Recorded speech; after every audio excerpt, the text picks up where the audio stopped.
मुझे माफ कर दे मेरे मौला, मैंने दुआ को गलत समझा, इसे भला बुरा कहा, पर मेरी बच्ची ने जो कुछ भी किया इस घर के और घर वालों के अच्छे के लिए किया। आप चिंता मत कीजिए मैडम, इसकी ऐसी हालत कर देंगे कि गन तो दूर किसी पर उंगली उठाने लायक भी नहीं रहेगा। अरेस्ट करो इस गुंडे को। छोड़ो इसे। अरे छोड़ो इसे, छोड़ो मुझे। नहीं नहीं नहीं अम्मी, अम्मी, अरे छोड़ो मेरे बच्चे को। रोहान, अब इंस्पेक्टर साहब छोड़ो मेरे बच्चे को। रोहान छोड़ो मेरे बच्चे को। आप पीछे हट जाइए, आप पीछे हट जाइए। माफ कर दीजिए इसे। दुआ रोहान को बचा लो, उसकी जिंदगी खराब हो जाएगी। दुआ उसे बचा लो। रोहान की अम्मी समझने की कोशिश कीजिए, रोहान का जेल जाना बहुत जरूरी है और जेल में जिंदगियां सुधरती हैं, बर्बाद नहीं होती है, इसीलिए तो जेल बनी है। और आपने देखा नहीं, रोहान ने मेरे शौहर को जान से मारने की कोशिश की है, यहाँ तक कि आपके सामने मुझे मारने की कोशिश की है। इसके सर पे खून सवार हो चुका है, इससे पहले कि वो सच में किसी का खून कर दे। इसको जेल जाना चाहिए रोहान की अम्मी, यही इसके लिए बेहतर है, वरना इसकी जिंदगी बर्बाद हो जाएगी। अम्मी नहीं, वो नहीं करेगा, मैं तुम्हें कसम देती हूँ, मैं उसे मारूंगी, मैं उसे कोई गलत काम नहीं करने दूंगी। दुआ ये मैं तुम्हें कसम देती हूँ। दुआ मेरे बच्चे को बचा लो। दुआ जेल चला जाएगा तो वहाँ पे तो लोग सुधरते नहीं, वो और बिगड़ते हैं। दुआ नहीं रोहान की अम्मी, आज आपकी किसी भी बात का कोई असर नहीं होगा। मैंने सच में रोहान को समझाने की बहुत कोशिश की, मगर वो नहीं समझा, और अब इसका ये पागलपन इसको जेल लेके जाएगा। ये सब गजल की वजह से हो रहा है और किसी और की वजह से नहीं। दुआ अरे कैसी जल्लाद है तू। दुआ थोड़ा सा तो रहम कर, थोड़ा सा। अरे तेरा देवर है दुआ, तू जानती है ना वो तुझसे कितना प्यार करता है। और माना मैंने कि गजल की बातों ने उसका दिमाग खराब कर दिया, लेकिन तेरी बातों से वो सुधर सकता है। दुआ माफ कर दे उसे। मैंने कोशिश की रोहान की अम्मी, इसको बहुत समझाया, मगर ये नहीं समझा। अब मैं कुछ नहीं सुन रही। इंस्पेक्टर साहब, आपके सामने मुजरिम भी है और सबूत भी, लेके जाइए इसे। अरे तू औरत है या डायन? तूने हिना बाजी को जेल भिजवा दिया, हैदर को पकड़वा दिया, अब रूहान को भी पुलिस के हवाले कर दिया। तू क्या कसम खा के बैठी है कि अख्तर खानदान का सफाया करके दम लेगी?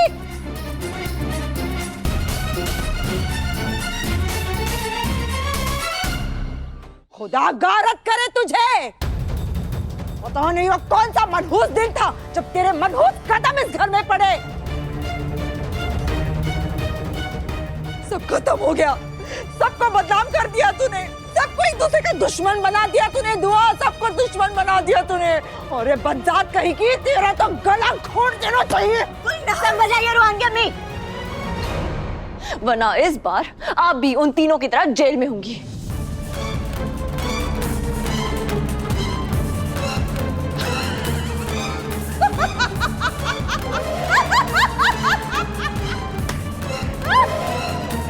बेवकूफ औरत, तुझे पता नहीं तूने अपना कितना बड़ा नुकसान करा लिया है।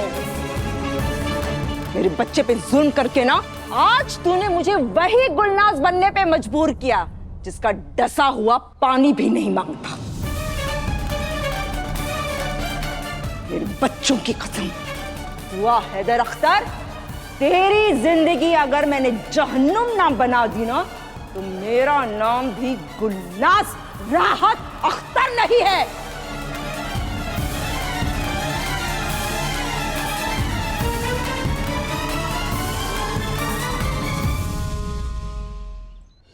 मुंह में दही जमा के रखो है। करमजोड़ी बोल।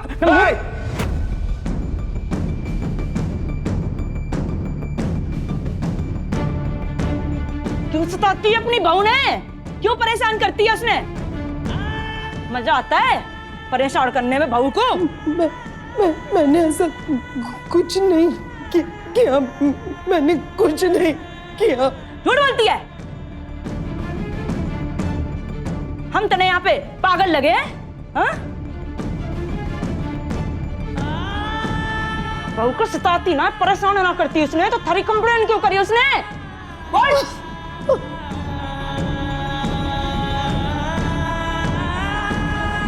सारे देश को बदनाम कर रखा है तुम जैसी औरतों ने। हंसते खेलते घर में आग लगाकर यहाँ आ जाती हो भोली भाली बनने के लिए। बोल।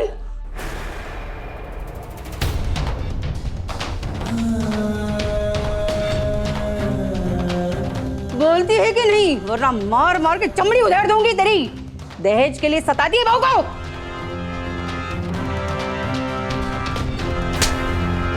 अम्मी, मत मारिए मेरी अम्मी को। रुक जाइए। विक्रमजड़ी, अब तो बोल दे, मुंह खोल दे। जेल में जाएगी, सड़ेगी, तब मुंह खोलेगी क्या? लगाओ दो चार थप्पड़। मेरी अम्मी पे हाथ नहीं उठा सकते आप। अरे वो बीमार है, कुछ तो रहम कीजिए प्लीज। ए, क्या बोला तू? देखिए देखिए, मैं हाथ जोड़ता हूं, प्लीज। वो बीमार है, अस्थमा की मरीज है वो, प्लीज। उनकी तबीयत और खराब हो जाएगी, प्लीज। आप छोड़ दीजिए, आप मुझे मारिए, ठीक है? आप मुझे मारिए, उनको छोड़ दीजिए। चुप! बड़ा आया अम्मी का चमचा। थारे जैसे लड़कों की वजह से देश की बहू बेटियों के ऊपर अत्याचार हो गए। अपनी अम्मी को घर पे समझा लेता तो ये हमारे हाथ से मार ना खा रही होती। बताती हूँ, थारी अम्मी के ऊपर 498 ए लगेगी। बहू के ऊपर जुल्म करती है, उसने सताती है। ए पुष्पा, मार इसने। नहीं नहीं, प्लीज रुकिए।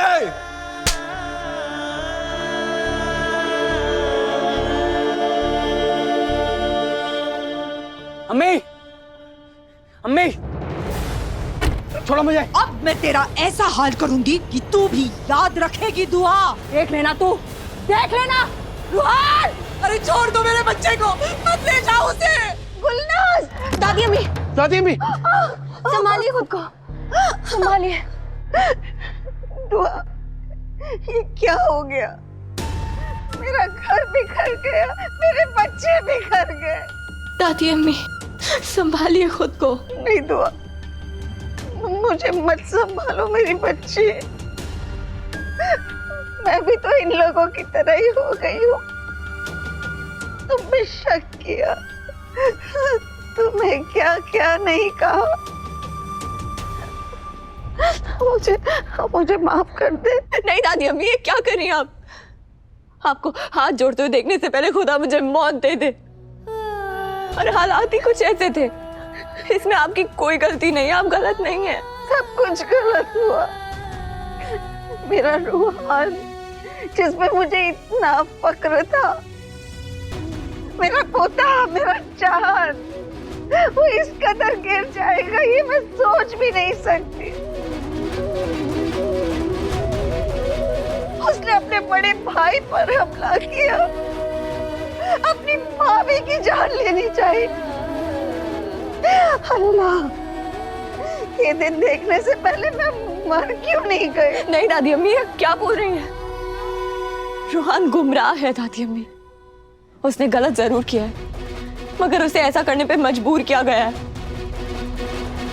उसका सहारा लेके हमारे खानदान को बर्बाद किया गया, और ये सब खुद ब खुद नहीं हुआ है, बल्कि ये सब एक सोची समझी साजिश है। क्या होगा दुआ? मुझे बहुत डर लग रहा है, क्या होगा हमारा? दादी अम्मी, आप बिल्कुल फिक्र मत कीजिए, क्योंकि अब जो होगा सब अच्छा ही होगा।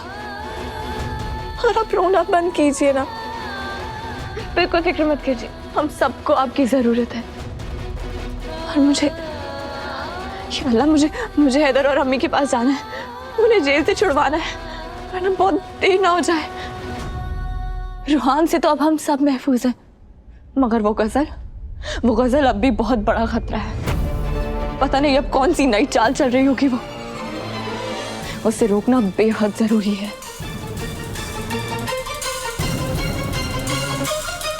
बस अब किसी तरह मुझे ये बात हैदर को भी बतानी है कि मैंने जो कुछ भी किया इस घर को बचाने के लिए किया, इसके भले के लिए किया।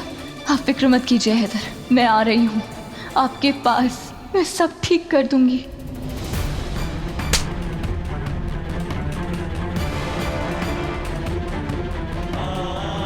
अब कभी कुछ ठीक नहीं हो सकता दुआ।